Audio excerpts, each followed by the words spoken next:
En el nombre del Padre, y del Hijo, y del Espíritu Santo. Amén. Dios te salve María, llena eres de gracia, el Señor es contigo. Bendita tú eres entre todas las mujeres, bendito es el fruto de tu vientre Jesús. Santa María, Madre de Dios, ruega por nosotros pecadores, ahora y en la hora de nuestra muerte. Amén.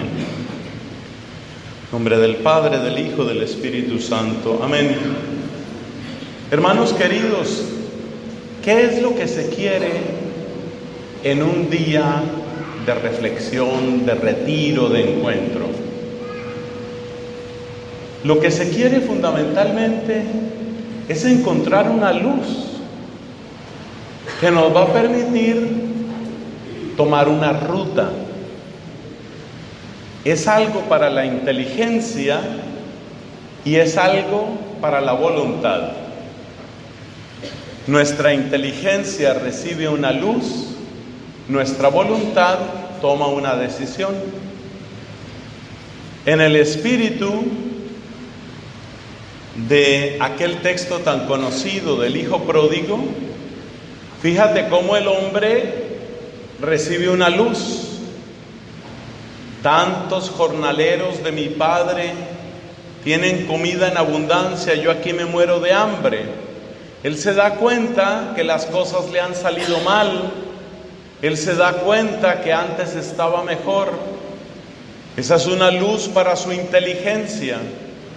Pero luego viene la decisión de la voluntad, y la decisión es: me levantaré, iré a la casa de mi Padre. Esa es la decisión fundamental.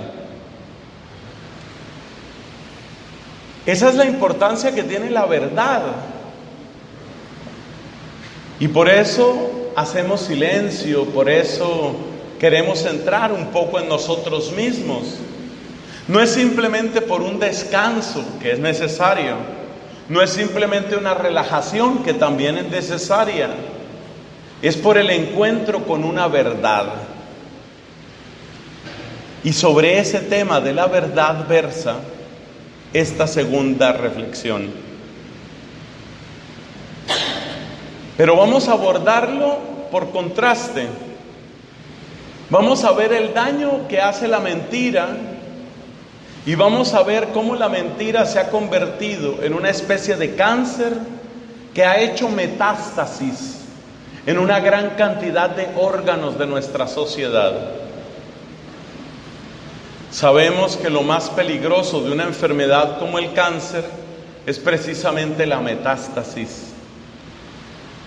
Por eso tristemente tenemos que decir, cuando se llega a ese momento, la persona está invadida, y normalmente eso significa el final. Pues nuestras sociedades, nuestros países, nuestra cultura, parece que está haciendo metástasis del tumor de la mentira. Y es bueno dimensionar este problema para darnos cuenta que a veces, sin pensarlo, nos volvemos cómplices en ese proceso criminal. Y sobre todo es bueno darse cuenta de que esto está sucediendo para tomar decisiones. Porque créanme, uno de los pocos lugares en la sociedad donde la verdad puede empezar a recuperar terreno de manera significativa es la universidad. Precisamente por su vocación de conocimiento, precisamente por su vocación de servicio en conexión con la sociedad, nosotros tenemos en la universidad una responsabilidad única. ¿Por qué la mentira es tan perniciosa? No es solamente por la mentira en sí misma, es porque casi siempre se miente de una manera instrumental. ¿Qué queremos decir? Mentimos para lograr algo más. Y el daño no está simplemente en mentir, que ya es una contradicción con la vocación a la verdad que tiene la inteligencia humana. El daño está en por qué mentimos y para qué mentimos. La sociedad marcada por la mentira es entonces una sociedad en perpetuo estado de amenaza. Una de las primeras veces que vine a este querido país fue para un congreso de docentes, profesores de secundaria, hacia el sur del Perú, en Arequipa. En ese lugar, en ese congreso, por supuesto, salieron muchas ideas y diagnósticos interesantísimos, pero hay uno que me quedó particularmente grabado.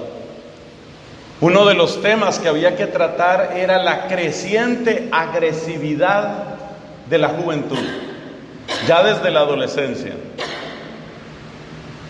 La pregunta era, ¿por qué cada vez más se ha implantado una especie de cultura de la agresión, a veces lo que se llama agresión pasiva? Y yo creo que muchos de ustedes estarán de acuerdo con ese diagnóstico, que no ha hecho sino empeorar en los últimos años. A veces tenemos personas adolescentes o jóvenes en nuestra casa, en nuestro entorno, y qué dificultad para establecer una conversación.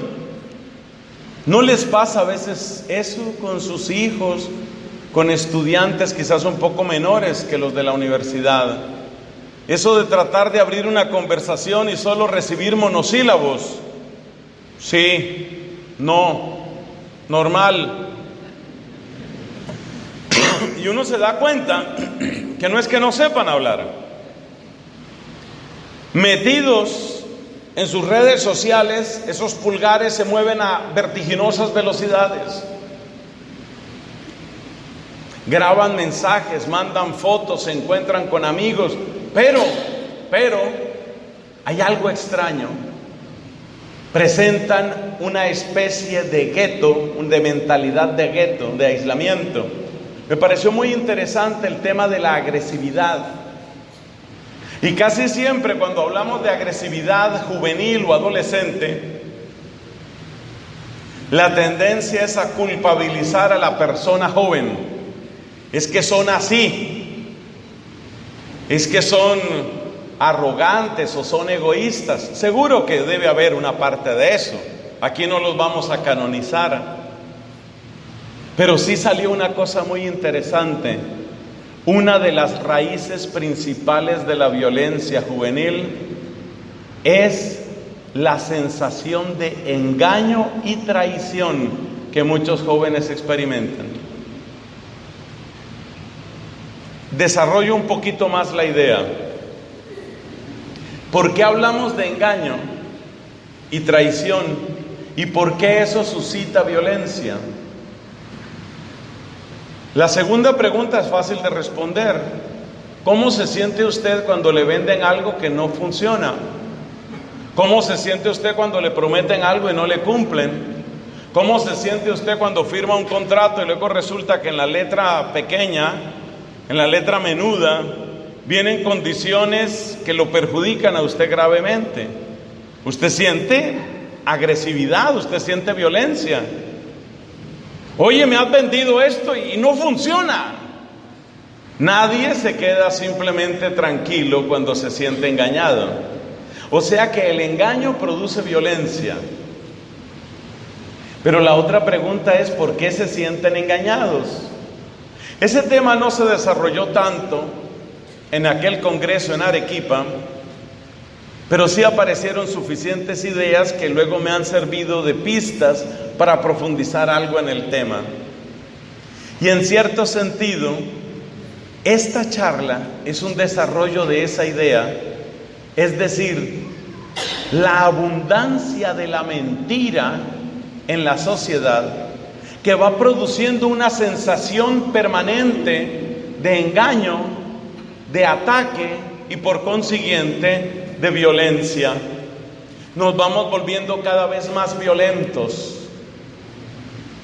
No son solo los jóvenes. A mí me aterra cómo las sociedades que incluso consideramos supuestamente avanzadas o desarrolladas tienen unas cargas de violencia impresionantes. Por encargo de mi comunidad dominicana, yo tenía que supervisar estudios de posgrado, de maestría y de doctorado en algunos de los frailes de mi provincia de Colombia. Eso implicaba viajar al exterior, por supuesto, especialmente Alemania, Francia e Italia. En uno de los últimos viajes a Francia, me encontré que el trayecto desde el aeropuerto, el Charles de Gaulle, hasta el convento donde yo me iba a hospedar, nos tardó mucho más de 2 horas, que es un tiempo absolutamente exagerado. La persona que amablemente me transportaba y a otros compañeros nos da la razón de ese terrible atasco. No es simple congestión de tráfico. Nos explica, es que hay una huelga, la grève. Hay una huelga. Y entonces añade, Francia es el país de las huelgas. Y todo el que quiere hacerse oír de alguna manera por el gobierno hace una huelga. Y todo el que quiere hacer una huelga quiere paralizar los Campos Elíseos, el Arco del Triunfo, el centro mismo de París.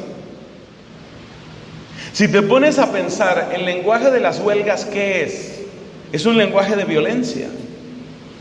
Lo mismo pasa en Bogotá. Todo el que se quiere hacer oír en Bogotá, lo que hace es paralizar el sistema central de transporte que tenemos, que ustedes tal vez han oído mencionar, se llama Transmilenio. Transmilenio es el nombre que tiene el sistema, la red de buses con carril propio de movilización en Bogotá. Entonces, todo el que se quiere hacer oír en Bogotá, ¿qué hace? Bloquea Transmilenio. Es decir, le daña y le amarga la vida a 2 o 3 millones de personas, produce un caos brutal, produce pérdidas en las empresas, produce desastres en el sistema de salud. ¿Para qué? ¿Para qué todo eso? Para que me oigan. Entonces se ha convertido en norma en nuestra sociedad que la manera de hacerse oír es agredir a la otra persona. Para que me oigas, entonces yo voy a hacer una huelga. Y si exageras un poco más, si avanzas un poco más, entiendes que esa es la raíz misma del terrorismo. ¿Qué es el terrorismo? Es, como no me pones cuidado, te voy a estallar tu oficina, o peor, voy a matar unos cuantos. O sea que la cultura de la mentira se convierte en la cultura de la desconfianza, que se convierte en la cultura de la agresión, que se convierte en cultura terrorista. Ayer, cuando venía para acá, tenía que hacer escala en Lima. Ustedes tal vez hayan visto en las noticias, no sé si eso salió, había una amenaza de bomba en el aeropuerto Jorge Chávez. Una tercera o cuarta parte del aeropuerto tuvo que ser desocupada, no sé cuántos cientos de personas, policía. Nunca me había pasado a mí una cosa de esas. Jorge Chávez, Aeropuerto Internacional de Lima, en Perú. Esa es la situación, ese es el mundo en el que estamos. Acabo de leer algunas noticias. Ya van 2 estados de los Estados Unidos, Florida y Washington, que empiezan a aprobar leyes para que los profesores estén armados en los salones de clase. Precisamente porque están sucediendo esas masacres y esos tiroteos. Ese es el mundo al que estamos llegando. Un mundo donde un profesor tiene que tener una metralleta de asalto, porque no se sabe en qué momento va a entrar un psicópata o lo que sea y empezar a eliminar gente. Es muy importante que nos demos cuenta de la secuencia que voy a repetir. La mentira lleva a la desconfianza, la mentira lleva al engaño, el engaño y la desconfianza llevan a la agresión, a la violencia, y si eso no se detiene, al terrorismo. Porque el terrorismo es eso. Te voy a hacer amarga la vida porque me vas a tener que oír. También en las relaciones interpersonales este tipo de actitudes se van imponiendo.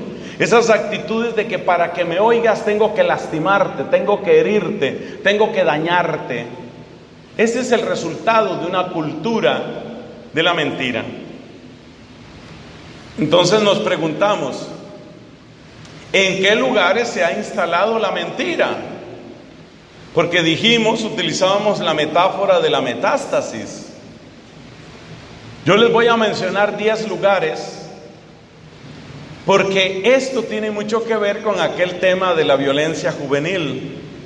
El mundo al que están llegando nuestros jóvenes es un mundo marcado por muchas mentiras. Yo voy a mencionar aquí no 10 mentiras, sino 10 canales de mentira. Y esos 10 canales de mentira están vertiendo sus aguas pútridas sobre nuestra gente, y esa es una de las raíces principales de la violencia. Ese fue el tema que me llamó la atención de todo lo que se habló en aquel congreso. ¿Dónde se ha instalado la mentira? Bueno, quizás por llevar un orden.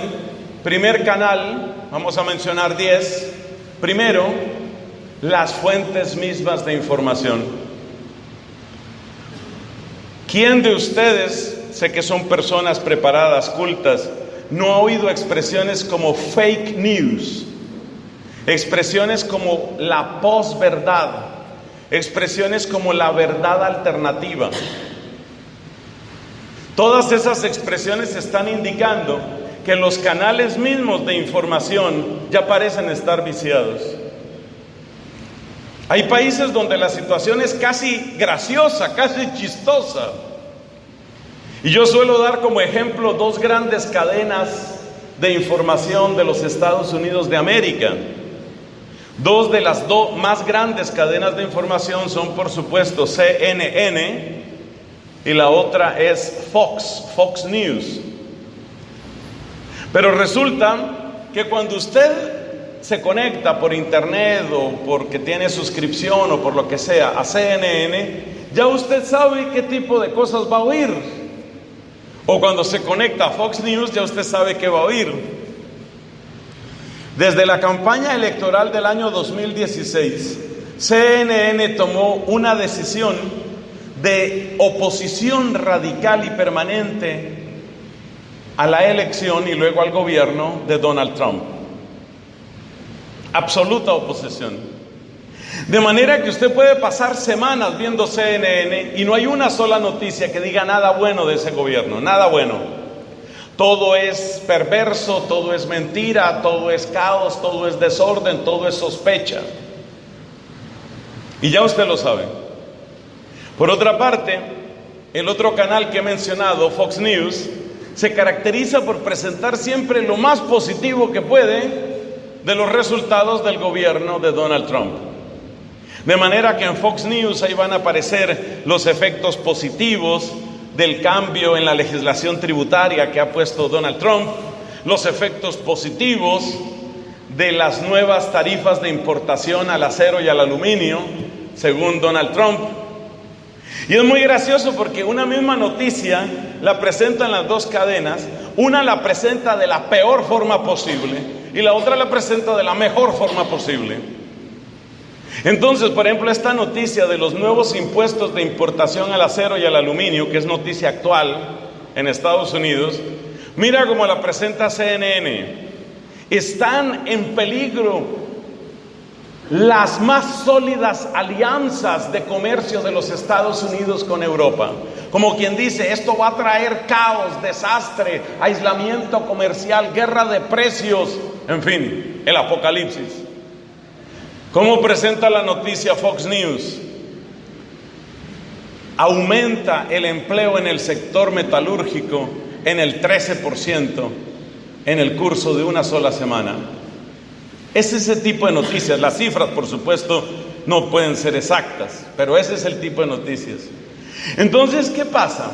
Que dar noticias se ha convertido no en un servicio de información, sino en un servicio de confirmación de sesgo. Usted que conoce bien del método científico sabe que el peor enemigo de la ciencia es el sesgo. En inglés, bias, el sesgo. Si usted tiene una opinión sesgada, quiere decir que usted por definición escoge evitar la verdad. Pero el problema es que prácticamente cada cadena de información tiene su sesgo, tiene su patrocinador, tiene a quién responderle, tiene a quién respaldar. Entonces, ¿quién nos dice la verdad? ¿Quién nos dice la verdad? Ese es el problema. El primer problema es ese, que las noticias mismas parecen completamente sesgadas. Una persona como este servidor, precisamente por este encargo que tengo de predicación en distintos lugares, pues yo trato de informarme, pero cada vez es más difícil. Porque cada vez uno sabe que si me dedico a ver, por ejemplo, CNN, pues ya sé lo que voy a decir, que este gobierno de Trump tiene que acabarse lo más pronto posible, tiene que hundirse el Partido Republicano, y bueno, y Hillary Clinton es la gran heroína del universo. Pero si me pongo a ver Fox News, ya sé lo que me voy a encontrar. Entonces a uno le toca hacer un ejercicio penoso de ir buscando en distintas partes, distintas perspectivas para tratar de balancear. Le voy a dar solamente un ejemplo que usted puede verificar. Tome las noticias de los últimos 2 o 3 años con flexibilidad. Tome las noticias de la BBC. Sabemos bien que la BBC es la gigantesca empresa de información del Estado en el Reino Unido, en la Gran Bretaña, el Reino Unido. ¿Quién no ha oído hablar de la BBC, la BBC, la British Broadcasting Corporation, en fin? Todo el mundo sabe lo que es la BBC. Toma las noticias de una institución que parece tan seria para dar información, que es como un paradigma al que quieren parecerse muchos de nuestros servicios informativos. Repito, toma las noticias de los últimos 2 o 3 años y verás que de una manera, entre comillas, religiosa, no pasa una semana sin que salga una noticia apoyando la tendencia transexual, lesbiana, homosexual, etc. Cada semana, 1 o 2 noticias, siempre a favor de esa tendencia, siempre a presentar las cosas como el drama que sufren, la discriminación que sufren, los problemas que tienen. Yo no dudo que hay problemas de discriminación, yo no dudo que hay una parte de la población que está sufriendo en esos casos, pero tampoco tengo que creer que esa es toda la verdad. Y tampoco tengo que creer que nos están presentando toda la verdad, porque yo que todos los días consulto la BBC, durante los últimos 3 o 4 años no he visto una sola noticia que no vaya en esa dirección. Siempre que tocan el tema, es siempre en la misma dirección, siempre lo mismo. Así como CNN siempre tiene que presentar lo mismo. Entonces tenemos un gravísimo problema de información. La gran mayoría de las personas no tienen tiempo para hacer cotejos de información tan amplios. No hay tiempo para todo eso. No me lo tomen, por favor, como presunción o pedantería, pero les voy a contar algunas de las fuentes de información que consulto todos los días o casi todos los días. La cadena árabe o proárabe Al Jazeera, prácticamente todos los días. Russian News y Sputnik en su versión francesa prácticamente todos los días. La BBC y el ABC de España todos los días. Caracol RCN de mi propio país casi todos los días. Todos los días tratando de armar un rompecabezas. Eso toma tiempo, y eso que yo utilizo los sistemas que conozco más ágiles para procesar noticias. La mayor parte de la gente no tiene ese tiempo, ni tiene esa formación. Les repito, no me lo tomen como pedantería, es simplemente que la gente no tiene esa claridad de que lo están engañando. ¿Qué hace la gente? El que tiene dinero y le interesa eso, por ejemplo, el norteamericano típico llega, enciende el televisor y ya está Fox News o ahí está el que sea. Entonces la mentira se instala en nuestros hogares, se instala en las pantallas de nuestros computadores, se instala en nuestros teléfonos celulares, ya desde las primeras fuentes de información, ya están viciadas. Es una cosa bárbara. Es impresionante el contraste, por ejemplo, entre los medios de información norteamericanos y una cadena árabe como Al Jazeera. Eso es una cosa impresionante.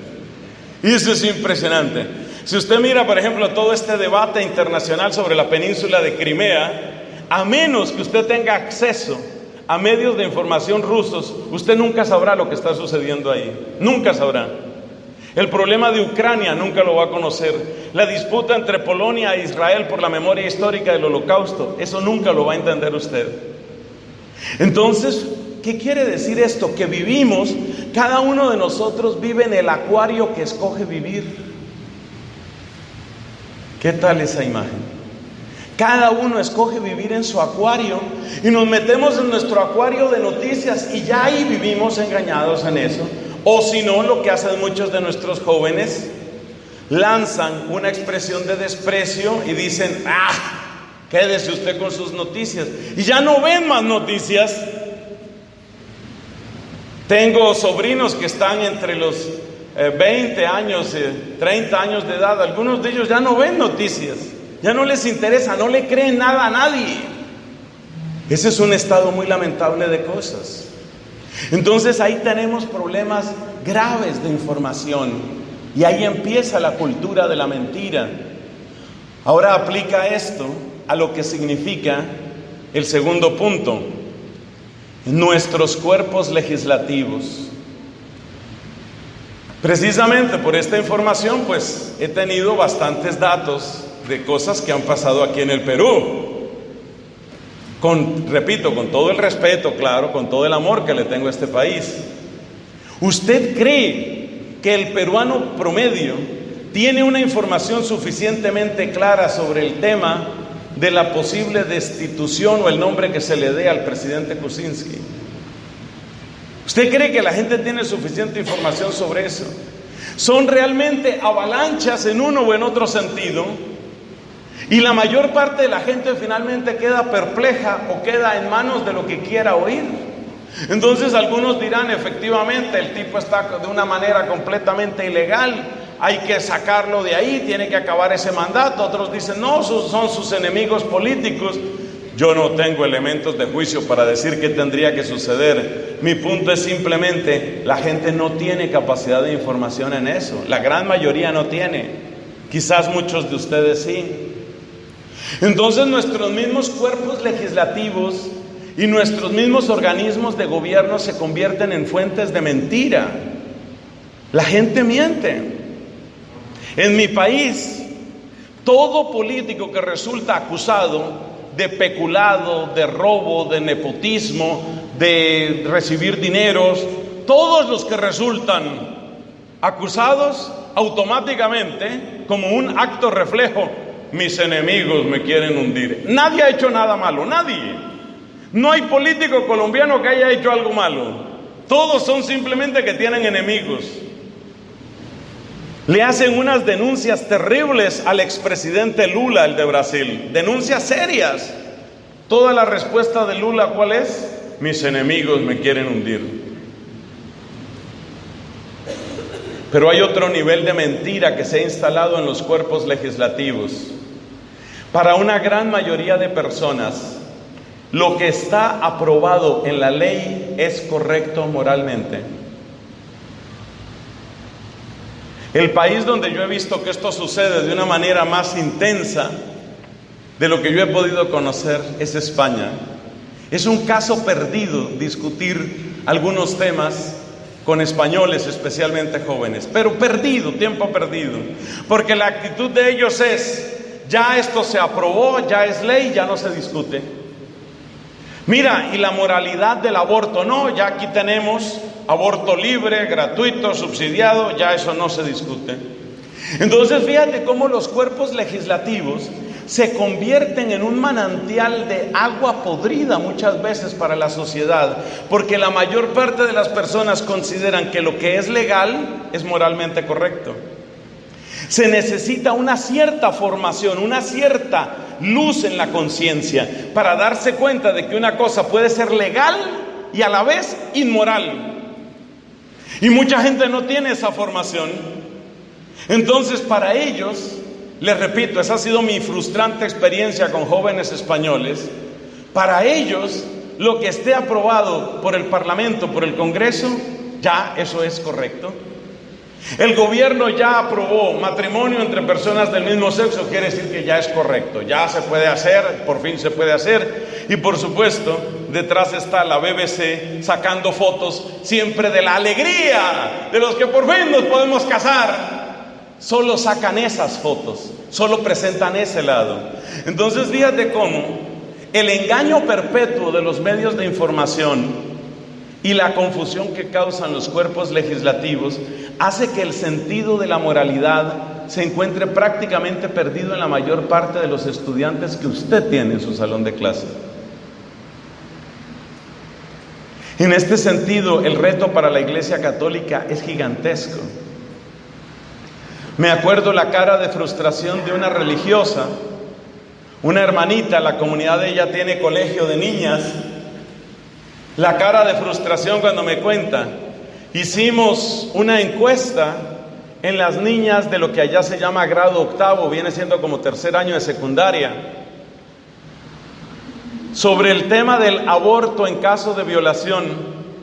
Me decía la hermana, en un salón, colegio católico, de religiosas, en un salón solo hubo una niña, de 25 o 30, solo hubo una niña que dijo, aunque sea violación, no debe hacerse aborto. Eso significa que como iglesia tenemos o un fracaso terrible, que es cierto, o un desafío terrible, que es más cierto todavía. ¿Y de dónde viene esa mentalidad? ¿Cómo es posible que una niña colombiana o panameña o ecuatoriana o peruana, formada en un hogar católico, con misa cada 8 días, que quizá pertenece al grupo juvenil de la parroquia, que está en un colegio de religiosas, tiene esas ideas? ¿De dónde vienen esas ideas? Vienen de este ambiente del que estamos hablando. Pero créanme una cosa, ustedes como docentes pueden hacer muchísimo. La palabra del docente, cuando es palabra acreditada por su estatura intelectual y su seriedad, tiene siempre mucha fuerza, mucha fuerza. No vayan a dudar ustedes del papel que pueden llegar a cumplir. Y me refiero aquí a todas las ciencias, todas.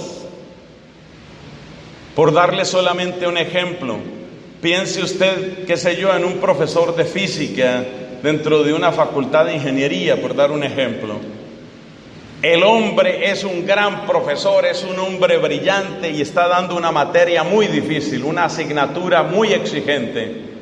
Y este profesor, que tiene esa altísima calidad, un día en una conversación dice, pues cuando yo hice mi retiro con cursillos de cristiandad, por decir algo, y el estudiante que está ahí le impacta eso, porque muchas veces ustedes son la referencia para ellos. Entonces tenemos una responsabilidad. Pero bueno, vamos por orden. Entonces, primera fuente de contaminación, las noticias mismas. Segunda fuente de contaminación, los cuerpos legislativos, que infunden la certeza en muchas personas de que lo que está legalmente aprobado está moralmente correcto. Es un desastre y está pasando muchísimo. Te repito, ya hay países donde la gente ni siquiera discute eso, no lo discute. Ya eso está aprobado, ya listo, ya no hay nada que discutir. Tercero, la mentira ha entrado también en los templos, en la Iglesia Católica. Aquí también nosotros tenemos que hacer el mea culpa. Y cuando especialmente nosotros como iglesia, nosotros sacerdotes, que también tenemos que confesarnos, ni más faltaba. Cuando nosotros como sacerdotes hemos fallado, cuando cae sobre nosotros aquella palabra que dijo el apóstol San Pablo en su carta a Timoteo, llegará un tiempo en el que la gente no soporte la sana doctrina, sino que se buscarán maestros a su antojo y a su acomodo. Y muchas veces el sacerdote siente esa tentación, la tentación de disimular las aristas incómodas del evangelio. Entonces hay sacerdotes que han escogido no hablar de los temas polémicos, que han escogido evitar los temas que no son populares, que han evitado predicar sobre aquellos temas que van en contravía de la lógica del mundo. Porque el sacerdote también es un ser humano y a veces es un cobarde. A mí me pasó en una misión en Estados Unidos, se acerca, en aquella ocasión era una misión en inglés, y se acerca un norteamericano y me dice: vengo a agradecerle. Yo no pensé que hubiera hecho tampoco gran cosa, para mí era, pues sí, uno hace lo que puede, pero por supuesto me sentí muy complacido que este hombre quisiera agradecer. ¿Y sabes por qué me quería agradecer? Me dice: porque tiene que venir gente de fuera a decirnos lo que ya no están hablando los sacerdotes aquí. Temas como anticonceptivos, como aborto, como eutanasia, temas incómodos especialmente en esa sociedad. ¿Y sabes por qué se han vuelto incómodos? Porque cuesta trabajo hablar de los pecados que están en boga y siguen siendo pecados, pero como son pecados que están en boga, que están de moda, yo los llamo pecados con corona. Entonces, si tú quieres hablar de la mafia o de la corrupción política o de los actos de robo al erario público, si tú quieres hablar de eso, muy bien que denuncies. El narcotráfico está destruyendo la cultura colombiana. Bien ese padre, bien, todos estamos de acuerdo en eso. Pero ahora métete con los otros temas. Métete con el tema de que hay que respetar a las personas, pero no necesariamente aprobar sus comportamientos. Métete con ese tema como sacerdote. ¿Y qué pasa? Que hay gente que se te para y se va. Así de sencillo. Y eso es duro para uno de sacerdote. No hace mucho estaba en una misión en Panamá y el padre párroco me pidió específicamente: necesito que me hable de los temas difíciles porque los están discutiendo en Panamá como se está discutiendo en todas partes. Los que conocemos, matrimonio gay, aborto, la misma receta que nos están aplicando en todas partes, porque esto viene financiado por grandes centros internacionales. La misma receta. Y el párroco, un hombre valiente, me dice: lo he invitado para que nos hable de eso. Bueno, yo me pongo a hablar, a desarrollar el tema y a decir que sí, que efectivamente hay respeto a las personas, pero respetar a una persona no significa estar de acuerdo con todo lo que la persona hace. Y por ahí empiezo a desarrollar el tema respectivo con todo esto que hemos dicho, toda esta agenda compleja en la que están sometidos nuestros países. Pues dicho y hecho, hacia la mitad de la conferencia se van parando unos cuantos indignados, porque ellos querían oír otra cosa, porque ellos querían que se les aprobara lo que les gusta oír, y eso no se podía hacer. Entonces a veces los sacerdotes nos vamos volviendo cobardes. Atención, hermanos sacerdotes, yo no estoy llamando aquí ni al irrespeto ni a la violencia, yo no estoy llamando aquí a esas actitudes que tristemente se han dado a veces. Siempre tiene que ir por delante el respeto a las personas, pero insisto, una cosa es respetar a las personas y otra cosa es tener que estar de acuerdo. Y como en el mundo en el que estamos, a menos que tú estés de acuerdo con toda esta agenda del nuevo orden mundial, de inmediato te disparan la palabra homófobo, homófobo. Entonces hay sacerdotes que ya no se atreven a hablar porque ya me van a disparar la palabra. Y resulta que homófobo ya es cualquiera que no esté de acuerdo con todo lo que ellos piensan. Entonces nos volvemos cobardes todos. Y por eso a veces se va llegando a un modelo de iglesia católica buenista. ¿Y cuál es la iglesia buenista? Es la que simplemente predica: mira, seamos buenas personas. Levántate todos los días con una sonrisa. Camina descalzo por el prado, respira profundo y siéntete satisfecho de lo que tú eres. Luego abraza ese día como un desafío que siempre es nuevo.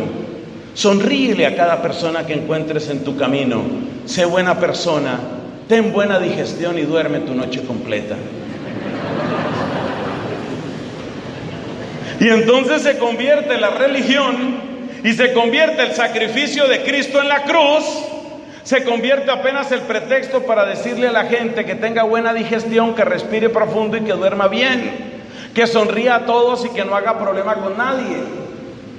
Y claro, los que hemos conocido que somos unos miserables pecadores, decimos, ¿y entonces para qué tenía que morir Cristo con llagas y clavos y cruz? ¿Y para qué tenía que derramar su sangre preciosa? Para decirnos simplemente que camináramos despacio, descalzos por el prado, respiráramos profundo, abrazáramos el día, diéramos palmadas en la espalda y mantuviéramos una buena actitud. Pero es muy cómodo ser un sacerdote que solo predica eso, porque la gente va a sentir, este padrecito, ese sí es moderno, es tolerante, no como esos dinosaurios que tienen por allá en el seminario y en todas esas partes. Se les reconoce porque andan con su sotana.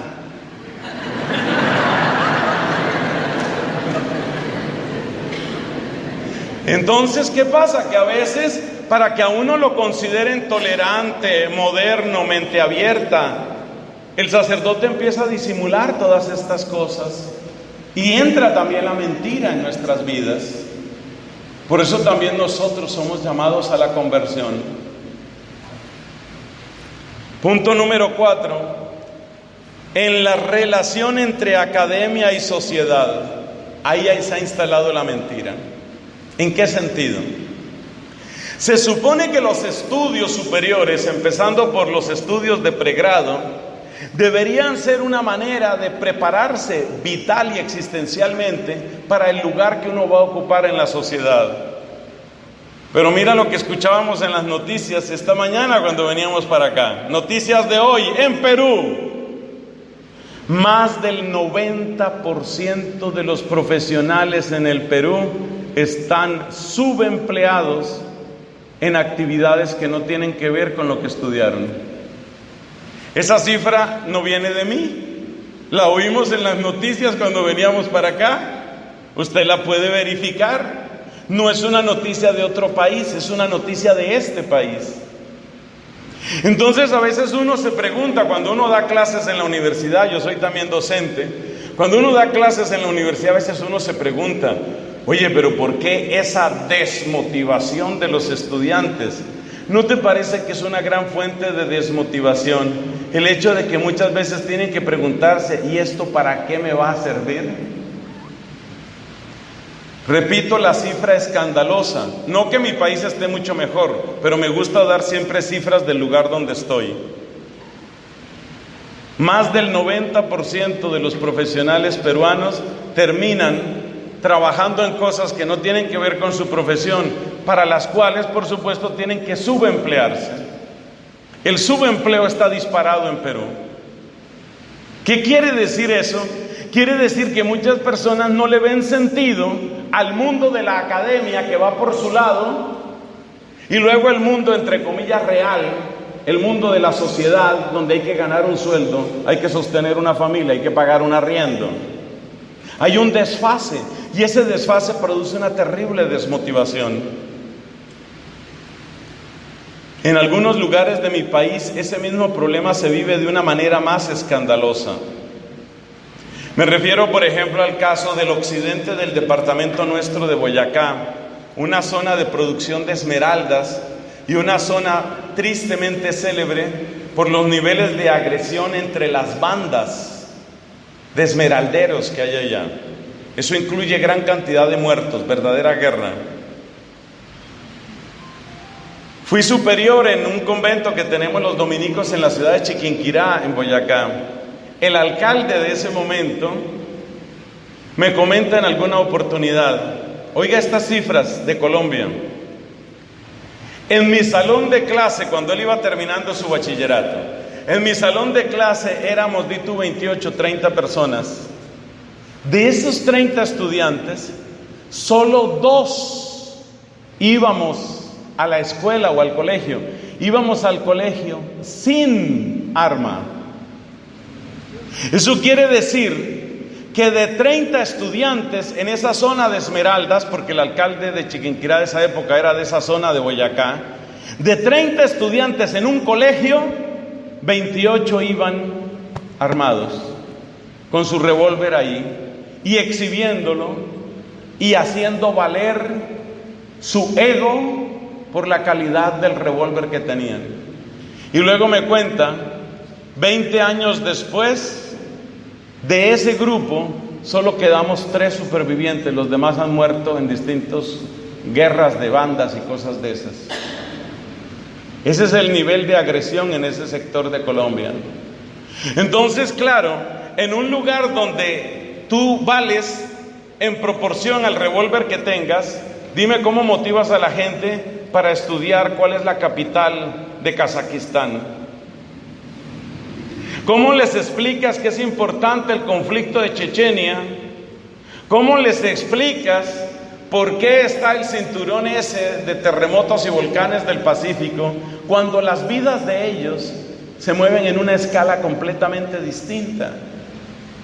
Por eso tenemos grandes desafíos como docentes, porque muchos estudiantes sienten que lo que estudian en estos lugares no tiene casi nada que ver con lo que luego van a vivir.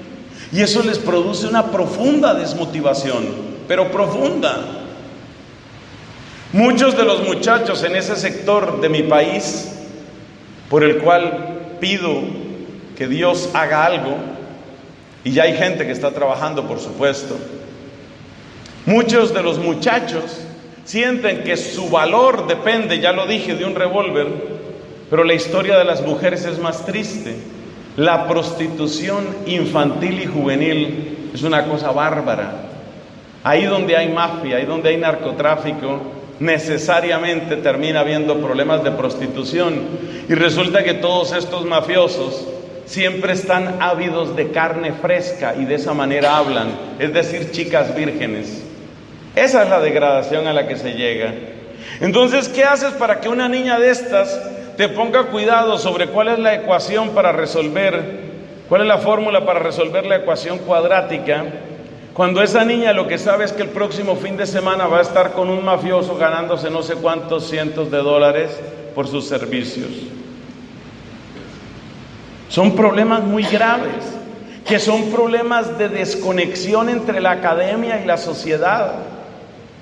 Yo espero que estas instituciones que le dan tiempo a estas reflexiones, yo pienso que ustedes son esperanza, en la medida en que ustedes vayan conectando con estas realidades y vayan pensando, no podemos disminuir la calidad académica, pero tenemos que ver cómo enlazamos con muchas otras cosas del mundo real, porque nuestros estudiantes están padeciendo desmotivación crónica por los problemas ya mencionados. Quinto espacio de mentira que se ha metido en nuestra sociedad. Quinto espacio, en la relación entre empleador y empleado. Esta es otra plaga que se está metiendo en muchos lugares, muchos lugares. ¿En qué consiste? Consiste en que los contratos dicen una cosa, pero luego empiezan los favores y los adicionales y las horas extras no pagadas y los nuevos agregados al trabajo y los nuevos agregados, de manera que finalmente encontramos una guerra silenciosa entre el empleador y el empleado. Una guerra silenciosa que muchas veces no tiene que ver con lo pactado y con lo firmado en un contrato. Es una cosa espantosa lo que estamos viendo en algunos sectores de mi país, que en esto creo que conozco bastante mejor. Es una cosa muy grave, porque más o menos la tónica que están tomando muchas empresas es recargar a la persona hasta donde se deje. Y por consiguiente, la actitud del empleado es mentir, engañar y hacer trampa mientras el otro no se dé cuenta. Entonces el uno quiere abusar del empleado mientras se deje y el otro quiere engañar al empleador mientras se deje. Y esa es la guerra laboral que estamos encontrando en muchos sitios. Y esto está produciendo, por supuesto, graves daños al mundo empresarial, pero está produciendo además una competencia absolutamente desleal en muchos lugares. Ayer se celebraba en todo el mundo lo que llaman el Día de la Mujer y se hablaba de la necesidad de la participación de la mujer en el mundo laboral. Pero hay una injusticia contra las mujeres que yo no oí que se mencionara en ningún lugar. Y esa injusticia es que para los departamentos comerciales Y para los departamentos de recursos humanos suele preferirse a las mujeres. No estoy en contra de eso.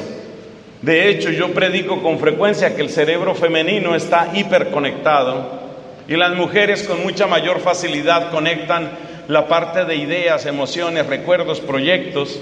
No tengo nada en contra de ese liderazgo femenino. Más bien lo que estoy en contra es estoy en contra de lo que voy a decir. Resulta que ya he conocido varios casos así directamente de mujeres que son contratadas para estos departamentos comerciales, departamentos de ventas, recursos humanos, ese tipo de cosas. Y resulta que empiezan a llenarles la cabeza y el corazón, a llenárselos de promesas y de sueños, y efectivamente a darles mejores condiciones. Estoy pensando en concreto en una amiga mía que empezó en el país, o sea, empezó en Colombia, y la fueron ascendiendo y mejorándole el sueldo y más bonos, y por supuesto exigiéndole más tiempo y más trabajo, y luego tú vas a ser la gerente regional para la zona andina, y luego vas a dirigir Latinoamérica, y por supuesto unos sueldos altísimos, una persona que dormía 4, 5 horas, 3 horas al día, pero que estaba ganando un sueldo brutal, y ella creía que era una gran mujer exitosa, una muestra de cómo una mujer puede con todo. Su salud se arruinó completamente, su salud se arruinó, pero lo más grave no es eso. Cuando esta chica, que ya no era tan chica, cuando ya estaba sobre sus 35, 36 años, sale de la empresa. Vamos a darte la indemnización que tenemos que darte, y sale de la empresa. Sale de la empresa con una gran indemnización que le durará unos meses, pero no es eterna. Y reemplazan a esta mujer por 2 jovencitas de 20, 21 años que van a repetir el mismo proceso. ¿A dónde voy yo? Que entonces esta mujer, después de ganarse un sueldo de envidia, un sueldo altísimo, sale de esa empresa y empieza a buscar trabajo a esa edad, siendo mujer. A esa edad busque trabajo, y en todas partes la única respuesta que recibía era: usted está sobrecalificada para esto, no le podemos pagar ni la tercera parte de lo que usted quisiera recibir. Conclusión, salió de esa empresa donde la subieron, la explotaron, le arruinaron la salud. Salió de esa empresa y duró desempleada cerca de 10 años. Parece que al fin consiguió algo por estos días. Cerca de 10 años. Entonces el mundo empresarial está lleno de esas cosas. Tú nos vas a producir $100 millones más y te vamos a dar un bono porque te mereces tu esfuerzo, un bono de $1,000. Y entonces a base de bonos y a base de privilegios y a base de nombramientos más altos, revientan a las personas, revientan las familias, y cuando la gente se ve sin familia, sin salud y sin posibilidad de nuevo trabajo, se pregunta: ¿y yo qué hice? Pero ya es demasiado tarde. Esta es una realidad laboral sumamente preocupante. En países como este querido Perú se ve menos, pero en muchos otros países la situación es absolutamente desesperada. Las últimas estadísticas de Estados Unidos estaban informando que el grado de pertenencia de las personas a sus lugares de empleo estaba en el orden de 3 años. De modo que el empleado típico en Estados Unidos considera que si lleva más de 3 años en una empresa, ya está dañando su propio progreso como ser humano y como profesional. Esto tiene a la vez gravísimas consecuencias, porque esto significa que la gente no tiene sentido de pertenencia. Esto quiere decir que en esos países cada vez más la gente llega a una empresa simplemente pensando: ¿yo cuánto puedo sacar de aquí? En términos de dinero, de ventajas, de millas, de lo que sea. ¿Yo qué puedo sacar de aquí? Y a la vez la empresa sabe que este tipo no se casa con nosotros, este tipo va a estar 2 o 3 años, y por lo tanto tenemos que explotarlo durante 3 años. Y eso significa una guerra silenciosa pero real que se está presentando en el mundo laboral. Estos son problemas que se mencionan demasiado poco. Yo espero y deseo que la situación de ustedes sea muy distinta. Yo espero que la cultura de pertenencia pueda llegar a nosotros, porque esa hermosa alianza entre una persona que se siente respaldada y respetada y una empresa que sabe con quién está contando, esa alianza es la que está en peligro con este tipo de clima laboral. Y eso le interesa a la iglesia. Eso interesa porque eso le interesa a usted y eso está destruyendo la salud psicológica y la vida familiar de muchas personas. Por supuesto, la muchacha esta que les cuento, que llegó a ser gerente para América Latina a los 34 años de edad, vivía en hoteles de 5 estrellas y comiendo todo tipo de cosas hasta arruinar su hígado y su salud. Esa muchacha no tenía tiempo para ninguna relación afectiva que pudiera prometer algo serio. Gente que le ofreciera cama, gente que le ofreciera sexo por 1 o 2 noches, toda la que tú quieras. Pero hogar, imposible. Entonces, claro, la conclusión de ella es: perdí la posibilidad de un hogar, perdí mi salud, me quedé 10 años sin trabajo y mientras tanto me sacaron a mí y ya hay 2 niñas reemplazándome a las que les van a hacer la misma jugada. Y todo eso a nombre de emplear a la mujer. Son injusticias que no se mencionan, pero la gente al final se siente traicionada y la gente siente: ¿sí valía la pena esto? ¿Sí valía la pena trabajar así? Sexta mentira grave de nuestro tiempo. Es muy breve: la ruptura electoral. La ruptura entre lo prometido y lo cumplido. Es algo tan tradicional, tan tristemente tradicional en nuestros pueblos, tan común, que ya la gente lo toma con humor. Ya la gente hace chiste de eso. Que el político promete puentes donde no hay ríos. El típico político que llega, pues eso lo cuentan en varios lugares, ¿no? Y por fin yo les prometo, vamos a sacar adelante el puente. Y le dice por ahí uno, claro, se le confundieron los papeles del otro pueblo, ¿no? Y le dice uno del auditorio: oiga, pero si aquí no hay río, les prometo el río también.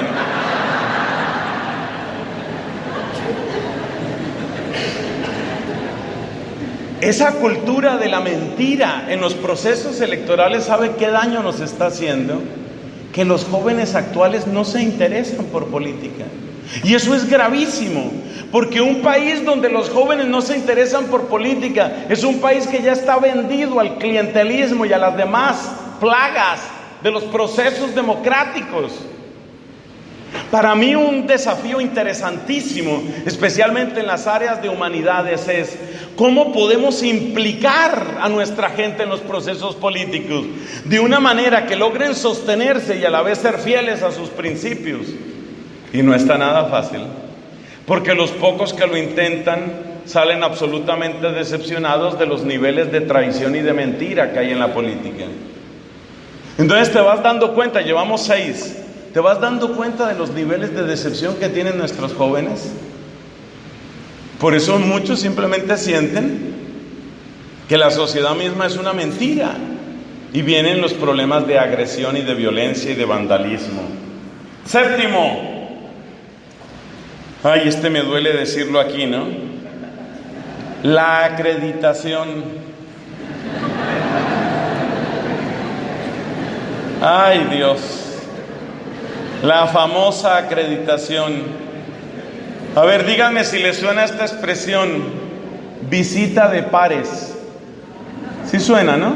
Visita de pares. Porque los procesos de acreditación en todas partes ahora se hacen por visita de pares. ¿Eso qué quiere decir? Pues que van a venir unos señores de otra institución de igual o superior nivel a revisar cómo estamos haciendo las cosas aquí. Y eso se parece más o menos a como cuando la mamá le decía a uno: voy a ver cómo está tu cuarto.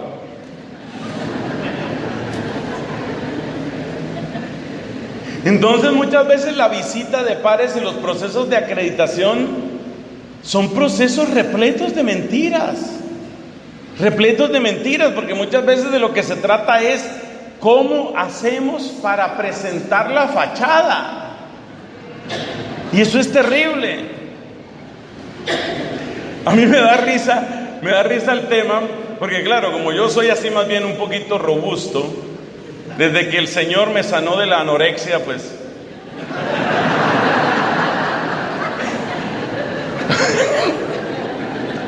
como yo soy un poquito robusto, Entonces estábamos en una misión. Ahora la gente se saca fotos siempre, ¿no? Si no hay fotos, no sucedió. La gente se saca fotos siempre. Entonces estábamos en una misión en Cochabamba, en Bolivia. Y bueno, las fotos. Entonces se reúne una cantidad de gente, ¿no? Bueno, vamos a tomarnos el selfie. Y de pronto dice una señora, hablándole a las demás señoras, pero yo creo que a mí también. Dice ella, bueno, ahora súmanse.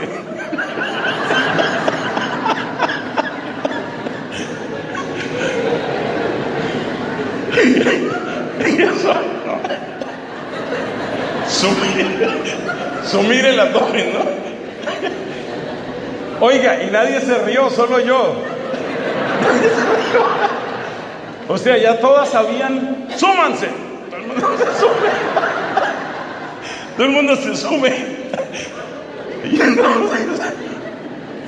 Oiga, y entonces yo creo que la acreditación es eso, ¿no?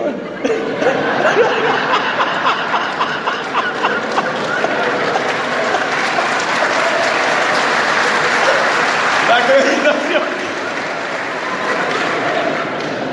Vienen los pares vienen, súmanse.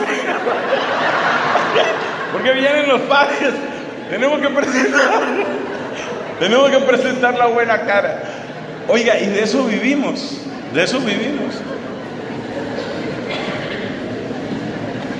Y luego viene la acreditación de cada docente, que ese es otro problema.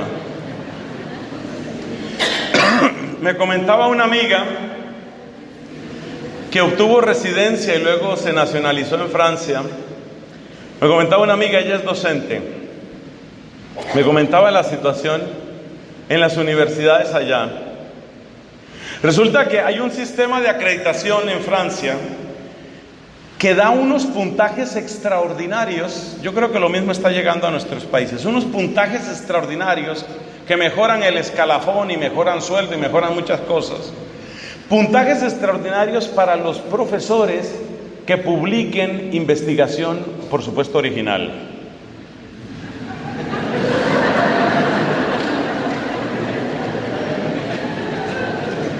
Entonces mire el análisis que hacía mi amiga. Decía ella, si yo como docente le dedico media tarde a un estudiante para ayudarlo en su comprensión de la asignatura o incluso abordar una situación personal. Es que no se nos olvide que nuestros estudiantes son seres humanos, por Dios. No son simplemente máquinas de aprender, así como nosotros tampoco somos máquinas de enseñar. Entonces, me decía esta profesora, ella tiene su nivel de doctorado, realmente es una mujer muy, muy brillante. Decía ella, si yo como docente le gasto media tarde a un estudiante por una situación personal que tiene, por darle una asesoría, por ayudarle a entender, eso no produce puntos. Entonces llegó un momento en el que un compañero de ella en esa institución le habla con caridad entre comillas, y le dice, deja de perder tiempo con ellos, con esos. Ellos son ¿quiénes? Los estudiantes. Saca tiempo para tus artículos.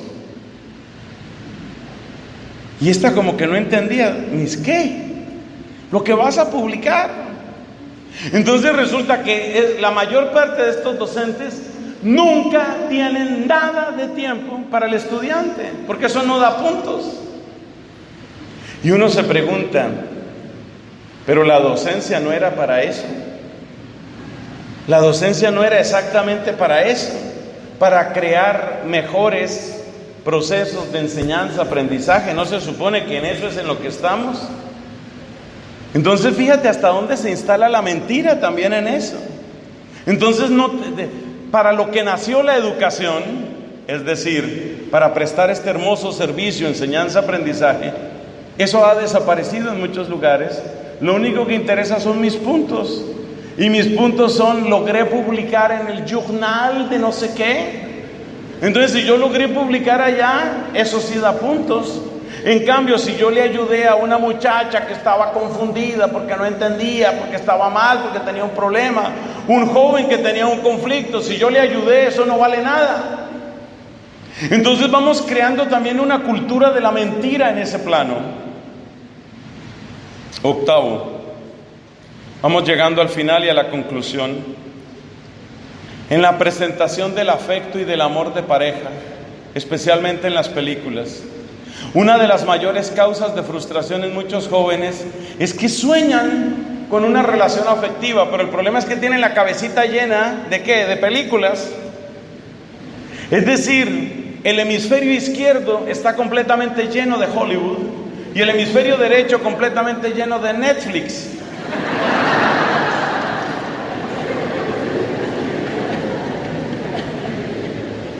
O sea que esas pobres criaturas lo único que tienen es cuerpo calloso. No tienen más nada. Y enamorar a base de cuerpo calloso es difícil. Entonces esta gente vive con un amor que es de mentira, porque resulta que en las películas se encuentran, se gustan, se miran apasionadamente, se dan un besote, amanecen en la cama y luego se preguntan: ¿y cómo te llamas?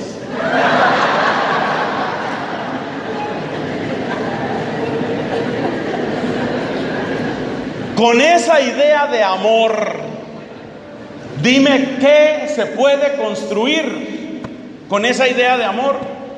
Entonces salen pésimamente preparados. Noveno, el uso de la publicidad está repleto de mentiras.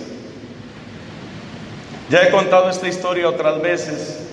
Un amigo que trabajaba en una agencia me decía: padre, procure no comprar nada. Está difícil, ¿no? Pero sobre todo, no compre nada que lo adelgace. Yo seguí ese consejo. No, pero póngale cuidado por qué lo decía. Póngale cuidado por qué lo decía el hombre este. Él trabajaba en el departamento de fotografía, en la sección de fotografía de una agencia publicitaria. Ustedes han visto esas fotografías donde sale una modelo espectacular que ha utilizado el nuevo producto Adelgasol. Gracias a Adelgasol, entonces la meten a ella dentro de un pantalón gigantesco, ¿no? Gracias a Adelgasol reduje no sé cuántas tallas. Y me decía él era el encargado de hacer las fotos esas que luego todos vemos. Y me decía él: por supuesto yo conozco a esas modelos. La inmensa mayoría de ellas nunca tuvieron sobrepeso, nunca fueron gordas. Entonces nos presentan como resultado de un producto algo que es falso, algo que es mentira. Entonces, ¿qué pasa? Que los que tenemos que sumirnos, compramos el producto porque queremos ser como ese modelo que sale allá, ¿no? Sale un tipo con ese abdomen aquí, el six pack, una cosa. Queremos ser como ese modelo y resulta que el modelo ese nunca fue gordo. Y uno cree que el producto lo va a llevar a ese punto y el producto no lo va a llevar a ese punto.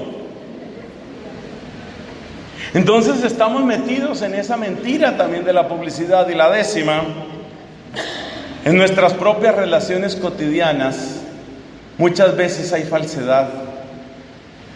¿Cuál es la mayor queja que yo escucho? Espero que eso no suceda aquí, pero si ha sucedido, para eso están ya los confesores listos. ¿Qué cosa? ¿Cuál es la mayor queja que escucho yo en el mundo laboral? La gente te presenta una cara, pero luego por detrás son otra cosa. Esa es la queja que yo como sacerdote más escucho en el mundo laboral. El mundo de la apariencia, del engaño, te dicen una cosa, pero son otra cosa.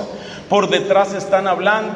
Yo nunca he podido saber cómo hablan por detrás, pero por detrás están hablando, dicen ellos. En todo caso, ¿qué quiero decir? Hermanos, sí podemos hacer algo. Sí podemos hacer. Que lo concentro en 3 puntos. Primero, podemos ser más verdaderos, mucho más verdaderos, más auténticos, menos apariencia, más sencillez, más realidad. Que no significa ser rudos ni atacar a los demás, pero sí podemos hacer algo. Podemos empezar a ser mucho más verdaderos. Segundo, yo les invito, sean fieles a su vocación más profunda de docentes. De verdad, pongamos en primer lugar a nuestros estudiantes en lo que tiene que ver con el trabajo. Cuando tomamos la decisión de ser docentes, estoy seguro que pensábamos en clave de servicio. No pierdas eso, por favor. Tú tomaste este camino, estoy seguro, porque tenías una vocación de servicio. No la pierdas.